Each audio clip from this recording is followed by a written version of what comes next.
Antes del 30 de noviembre, 160 diputados tienen que aprobar el presupuesto general de gastos de la nación. Complicado. Es que muchos de esos 160 diputados no tienen la menor idea. Nunca han manejado cantidades como las que se están manejando en ese presupuesto exagerado, 163,000 millones. Pero ellos van a decidir, lo van a modificar, lo van a aprobar. Todo lo que va en ese presupuesto es dinero que nosotros producimos con nuestros impuestos o lo pagamos cuando se meten en grandes deudas.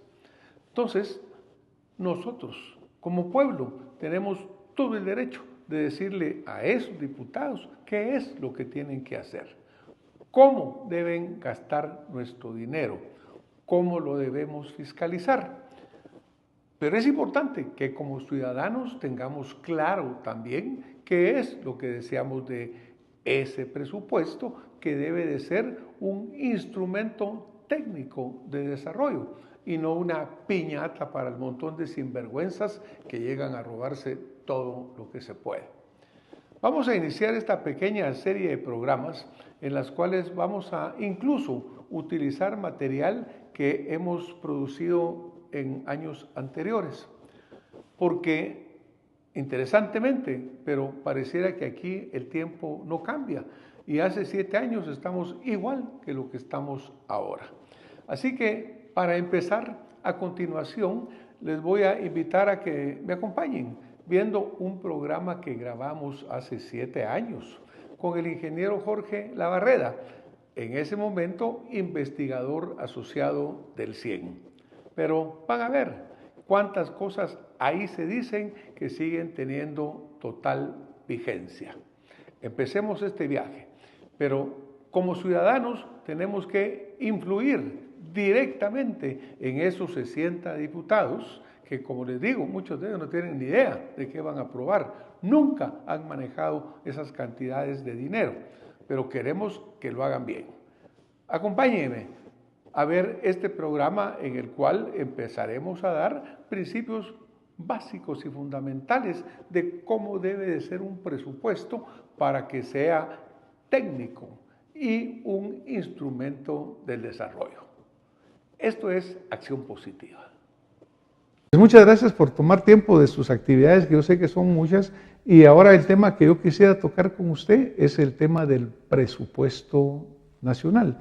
Cuando yo hablo del presupuesto, personalmente lo visualizo o quisiera visualizarlo como un instrumento de desarrollo, es decir, algo de donde van a captarse los fondos, van a salir los fondos que son utilizados por el Estado de Guatemala para funcionar y obviamente para desarrollarse. ¿Cree usted, ingeniero, que se está logrando esa función del presupuesto nacional?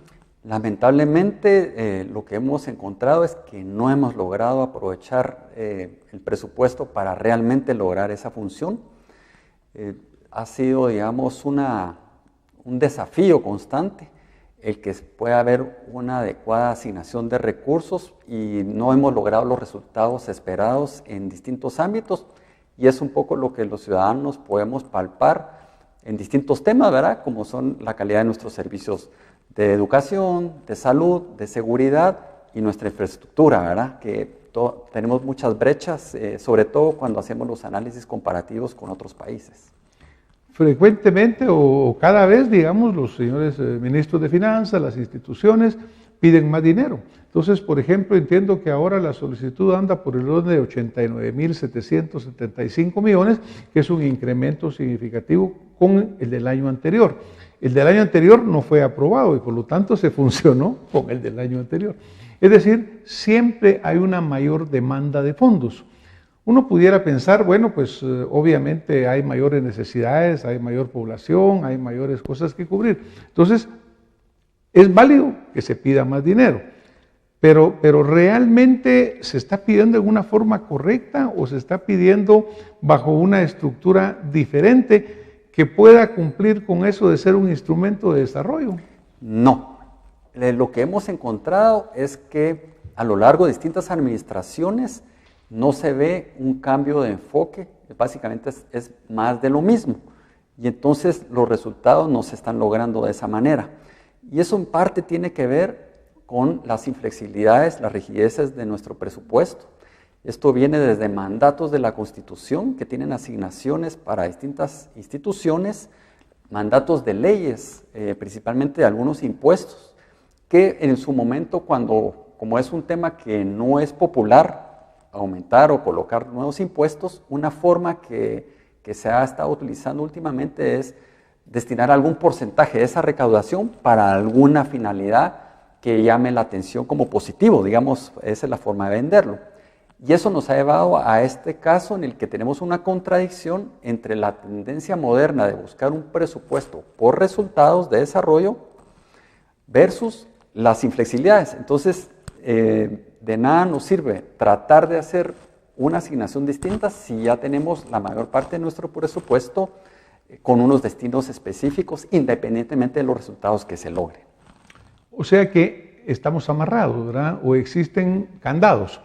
¿Quién tendría que romper esos candados? Bueno, en una buena medida eso se tendría que hacer en el Congreso de la República, pero como resultado de un acuerdo amplio, político y social, de flexibilizar y estar dispuestos verdaderamente a utilizar el presupuesto como un instrumento que responda a prioridades estratégicas de desarrollo y de esa manera entonces sí poder hacer una asignación para aquellos fines que verdaderamente son una prioridad, que por cierto son dinámicos en el tiempo, ¿me explico? Entonces debiéramos buscar que las asignaciones vayan cambiando con el tiempo conforme vamos resolviendo aquellos aspectos que son más desafiantes en cada momento.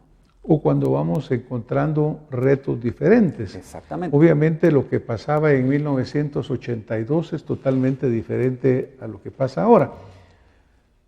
Los guatemaltecos estamos muy cansados, porque ya ve usted que en las plazas públicas hemos salido a protestar, hemos expresado continuamente en las redes sociales, y si uno hiciera una encuesta ahí, pues básicamente el lamento es el 90% y el resto medio lamenta y tal vez un 1% lo ve positivo. Nosotros todos lo vemos positivo porque pensamos que se puede cambiar. Pero también estamos de acuerdo con aquel ciudadano que dice, mire, las carreteras destrozadas. Aquel estadística que creo que publica 100 recientemente en la cual dice, mire, los estudiantes en Guatemala apenas el 7% supera raspadito, diría, el nivel de matemáticas y el de lenguaje un poquito más. Entonces estamos hablando de pésima infraestructura, estamos hablando de calidad educativa muy mala, hospitales y servicios de salud que no tienen prácticamente nada. Entonces, ¿cómo ponemos de un lado el hecho de que un gobierno diga yo quiero 89 mil millones, digamos 90 mil, y el ciudadano dice, bueno, ¿y para qué quiere tanto si yo no lo estoy viendo? Usted me explicaba un poco de que hay muchas cosas que están asignadas, pero dentro de esa asignación pareciera que tampoco funcionan. Sí, ¿cómo lo vemos esto, Jorge? Sí, miren, aquí hay algo muy importante.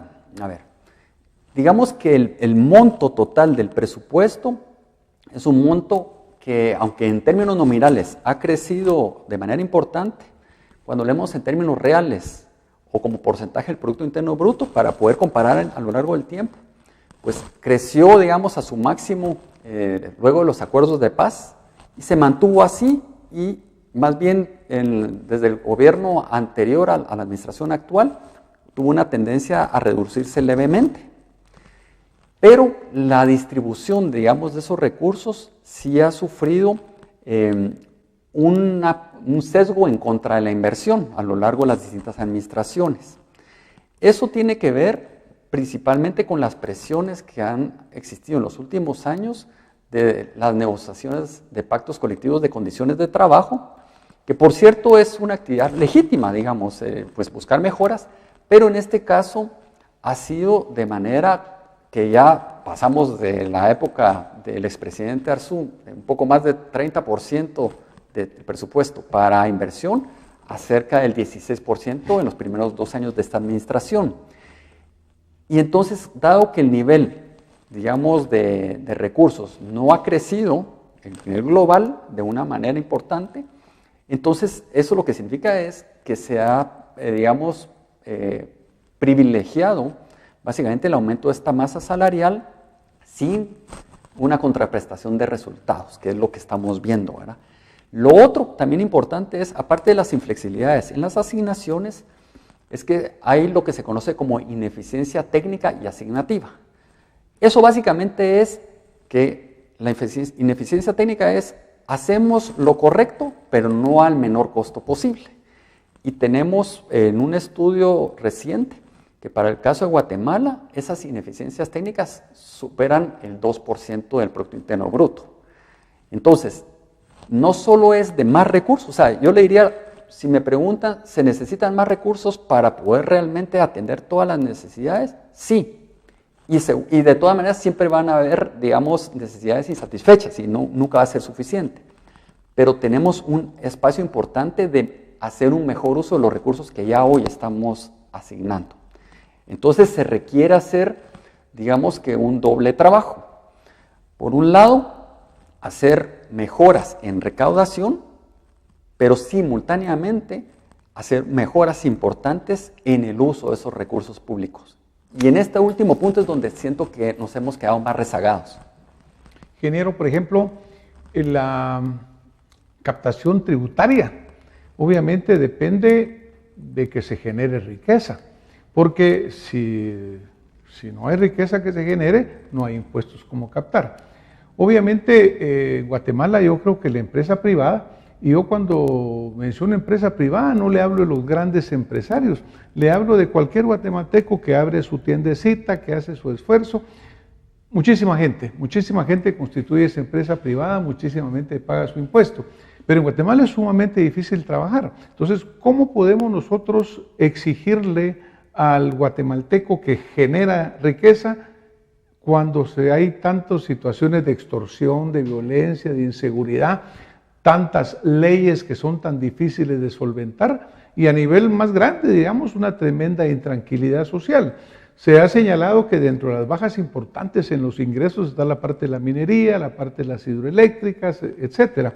Entonces, como que no es un contrasentido pedir más ingresos sin garantizar, por otro lado, la certeza jurídica, la seguridad del que está produciendo. Sí, yo le diría que sí hay un contrasentido y sobre todo en el contexto actual no hay, digamos, calidad moral para pedir más recursos con todos los casos de corrupción que han salido a la luz, digamos, ¿verdad? Entonces es tanto un uso probo de los recursos como un uso efectivo y eficiente de los mismos, tiene que ir acompañado. Entonces, digamos, por eso le digo que tiene que ser uno que es el huevo o la gallina. Entonces, algunos dirían, hasta que no haya muchos más resultados, olvidémonos de hablar de más recaudación. Bueno, yo diría que sí se tienen que dar señales de que se están utilizando los recursos de una manera proba, honesta, pero también mucho más eficaz y eficiente.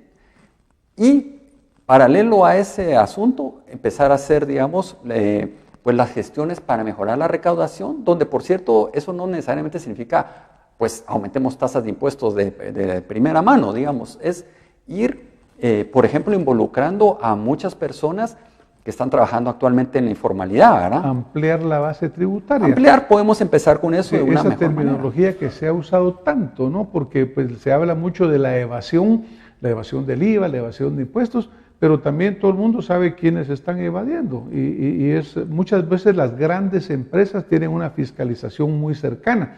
Todos los grandes contribuyentes están sumamente fiscalizados, pero hay una masa muy grande que genera mucha riqueza que nunca está fiscalizada, a pesar que se conoce dónde está, cómo opera y todo. Es decir, como que hay que poner las reglas parejas para todo el mundo. Y por otro lado, también corrupción, creo yo, ingeniero, es el hecho de pues, un empleado público que no hace bien su trabajo, también está siendo corrupto.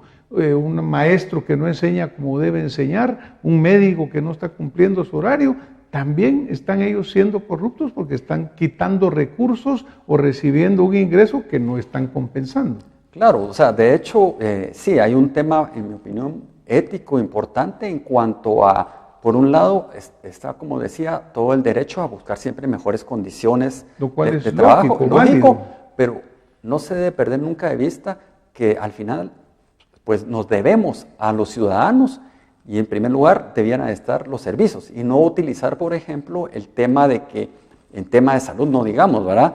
De hacer huelga donde corre peligro vidas humanas, eso pues ya es un tema muy, muy extremo, digamos, cuestionable, ¿verdad?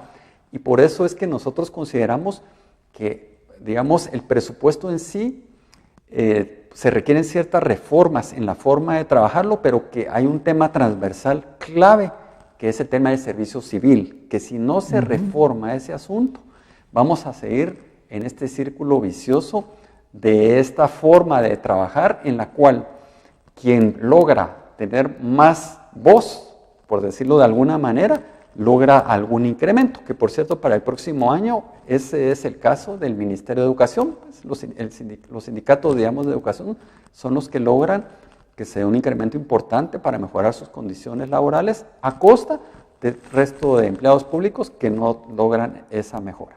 Claro, como que el que más grita es el que más recibe. Ahora, ingeniero, de acuerdo a su experiencia, para planificar cómo usted va a gastar algo, tiene que haber, ahí sí que, un plan. ¿Cree usted que los gobiernos que a usted le ha tocado ver, trabajar estos presupuestos, ha existido un plan nacional de desarrollo?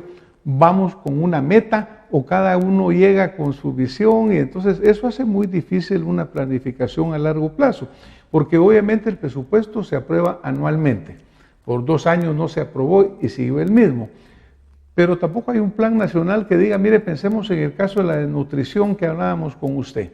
Han habido programas, el hambre cero, se gastó mucho dinero en eso, se hizo mucha bulla, mucha propaganda y los resultados terribles. El niño guatemalteco sigue siendo desnutrido, 50% de los niños guatemaltecos tienen desnutrición. Esto afecta su capacidad de vida, su capacidad de aprendizaje, nuestra capacidad de desarrollo. Es su experiencia. ¿Han existido programas de gobierno a los cuales se les pegue un presupuesto y se pueda trabajar? ¿O todo ha sido, mire, ahorita jalemos esto, peguemos que este municipio quiere esto, este quiere lo otro, este Cocode quiere una cosa? ¿Cómo visualiza usted esa falta de estructura? Sí, bueno, en mi experiencia lo que he visto es que existen estrategias, grandes lineamientos, pero que al final del día no son correspondidos con una planificación detallada que responda a esas estrategias y mucho menos que luego se plasmen en el presupuesto anual. Entonces, lo que existe son políticas, estrategias, programas, planes generales que no se plasman luego en el presupuesto y más bien seguimos en temas más de coyuntura y, en mi opinión, el principal desafío no es tanto el desarrollo de los planes en sí, sino la capacidad de implementar lo que sea que se esté pretendiendo hacer. Y ahí entran muchos cuellos de botella en temas de gestión pública, como el que mencioné del servicio civil, que es fundamental para todo el recurso humano, pero también tenemos lo mismo para el tema de compras y contrataciones, que se requiere no seguir haciendo más parches, que es lo que se ha hecho, digamos, en esa temática. Necesitamos hacer verdaderamente una reforma de fondo para garantizar la transparencia y el buen uso de los recursos, pero también las compras y adquisiciones al menor costo posible, ¿verdad? Claro. Y también tenemos todo el tema, digamos, de la parte de Contraloría, ¿verdad? De auditoría, digamos, del uso de los recursos, donde también tenemos otra gran deficiencia. Entonces, en síntesis, digamos, si vemos el ciclo de la política pública, tenemos toda la parte de planificación y formulación de la misma, la parte de implementación y la parte de monitoreo de evaluación para volver a hacer los ajustes, para hacer las mejoras. Casi todo el esfuerzo siempre estamos en la parte de formulación y muy débil todo lo demás que mencioné. Entonces, aquí sí se requiere, digamos, hacer verdaderamente cambios profundos, digamos, en la forma de hacer política pública. ¿Qué podemos empezar con el tema de presupuesto? Cambiando, para empezar, no es posible hacer un presupuesto para el desarrollo con presupuestos anuales. Necesitamos, lo que hablábamos, multianuales de largo plazo. Necesitamos hacer, pero tiene que ir acompañado de planes. Ahora, por ejemplo, una de las cosas que preocupan también es los endeudamientos, porque obviamente pues siempre se dice, mire, tenemos capacidad de endeudarnos y hay economistas que lo suenan bonito porque suena bien en términos, pero nuestro endeudamiento está aumentando. Constantemente va aumentando la deuda pública, externa e interna, El déficit fiscal también está muy por arriba de lo que se había planificado en algún momento en los acuerdos, que era creo que el 1%, y andamos fiscal por el 2.5%. ¿Cómo mira usted el tema del endeudamiento? Sí, bueno, miren, es importante mencionar, el tema del endeudamiento es una herramienta válida para hacer, digamos, algún financiamiento principalmente temporales, ¿verdad? Digamos, de una única vez que levanten, digamos, y que ayuden al crecimiento económico de la economía. El problema en el caso de Guatemala es que básicamente hemos estado utilizando el endeudamiento para gastos corrientes, o sea, puro funcionamiento, que son recurrentes año con año, y por lo tanto no es sostenible, o sea, no es conveniente ni técnicamente ni jurídicamente hacerlo de esa manera, o para el pago de deuda. O sea, nos endeudamos para pagar más deuda. Pagamos Mastercard con Visa. Básicamente eso es, digamos, un poquito nuestra tendencia en los últimos años.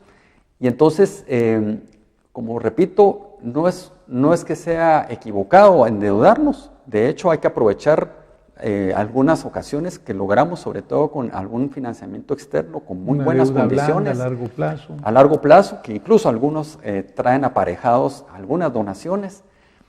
Pero, lamentablemente, el uso de ese endeudamiento, por ejemplo, para pagar mejoras en condiciones de trabajo por un pacto colectivo, no es una manera inteligente de endeudarnos. Ahora, obviamente, esto va a requerir, como usted mencionó en algún momento, pues sentarnos los guatemaltecos a trabajar juntos, a hacer un gran pacto, porque obviamente aquí pareciera que todo el mundo quiere llevar agua a su molino, ¿no? Cada quien pide lo que satisface sus necesidades, pero no hay esa visión integral del país que necesita desarrollarse. Queremos mejores condiciones de ingresos, pero no trabajamos duramente porque los niños aprendan mejor. No tenemos mejores hospitales, al revés, las clínicas cayéndose, en fin. Sí se va a requerir, diría yo, un gran pacto en el cual tomemos conciencia de que aquí o salimos todos juntos y el barco va parejo. Jorge, mire, definitivamente el tiempo nos va avanzando muy rápido. ¿Cuáles serían las principales preocupaciones que usted tendría en el presupuesto actual y cuál sería la principal recomendación que usted le pasaría en este momento a los señores del Congreso, que van a tener la responsabilidad de aprobarlo antes del final del mes de noviembre? Claro que sí. Bueno, nosotros lo que recomendamos es que se apruebe un presupuesto revisado, o sea, ajustado como un sólido fundamento técnico. Y eso, en términos sencillos, significa esta versión del proyecto de presupuesto tiene una sobreestimación de los ingresos tributarios. Nosotros lo sugerimos que se haga un ajuste a la baja. En nuestra estimación estamos hablando alrededor de 2.000 millones que habría que bajar de los 65.000 millones que tienen de ingresos tributarios proyectados, pero que se haga el ajuste en base a eliminar los bolsones de otros impuestos directos e indirectos, que son 1.100 millones que se están colocando. Entonces, no tiene ninguna justificación técnica de eso. Y que están utilizando el escenario medio del Banco de Guatemala con datos observados a marzo de este año. Entonces, si utilizamos los datos actualizados, donde por cierto se han hecho ajustes a la baja en las condiciones económicas, eso nos va a dar una mejor estimación de lo que son los ingresos tributarios. Solo como dato para la audiencia, de 2012 a 2017, ningún año hemos logrado la meta de ingresos tributarios que fue aprobada en el presupuesto por estas prácticas que estamos mencionando. Luego de ese ajuste, por el lado de los egresos, nosotros lo que estamos recomendando es hacer una depuración que básicamente consiste en hacer las fichas técnicas de cada uno de los programas que se están planteando, donde se presenten el objetivo, los resultados que se han ido dando históricos y lo que se pretende para el próximo año, que se identifique cuáles se duplican, dejar solo los que están dando mejores resultados, de tal manera que seamos más eficientes en el uso de los recursos. Y finalmente, que se haga, digamos, una priorización de lo que son los recursos para el tema de mejor inversión pública, digamos, siempre que haya estudios técnicos de respaldo de los mismos. O sea, no estamos de acuerdo con que, digamos, en este momento se asuma el incremento del pacto colectivo de educación, porque es un incremento que no solo es para un año. Digamos, lo que ellos plantean es un pacto para más de un año, y aquí solo estamos viendo recursos para un ejercicio fiscal. Entonces, que se haga una negociación para todos los empleados públicos directamente con el Ejecutivo en base a estimaciones que haga el Ministerio de Finanzas Públicas de cuánto hay para esas mejoras para todos los empleados, que sea de una manera más equitativa. Claro. Y de más largo plazo, nosotros sí recomendamos que haya una eliminación gradual de esas rigideces presupuestarias, empezando con cambios en la parte que son leyes, no empezar con las de la Constitución, sino empezar con las de las leyes, de tal forma que sí tenga sentido hacer el presupuesto por resultados y que se haga un cambio de esa planificación, básicamente estanco, o sea, por institución, a que se cambie de esa forma a que se identifiquen resultados estratégicos y que las instituciones alineen, digamos, sus distintos programas para el logro de esos resultados estratégicos, que de hecho nos va a salir más eficiente, porque vamos a lograr sinergias que al contribuir las distintas instituciones alineadas a ese resultado estratégico, vamos a necesitar menos recursos para lograr mayor impacto. Entonces, hacer ese cambio, básicamente, y hacer una discusión pública de reglas fiscales que nos permitan hacer un cambio del enfoque anual a un multianual con reglas fiscales que nos permitan básicamente poder hacer una presentación, digamos, de presupuestos más consistentes, que no sea en detrimento de inversión pública, sino que haya una asignación más equitativa, que no tenga un sesgo en contra de una forma de gasto y que en definitiva nos dé los resultados que los guatemaltecos esperamos. Pues le agradezco muchísimo pues todo lo que usted nos ha compartido esta noche.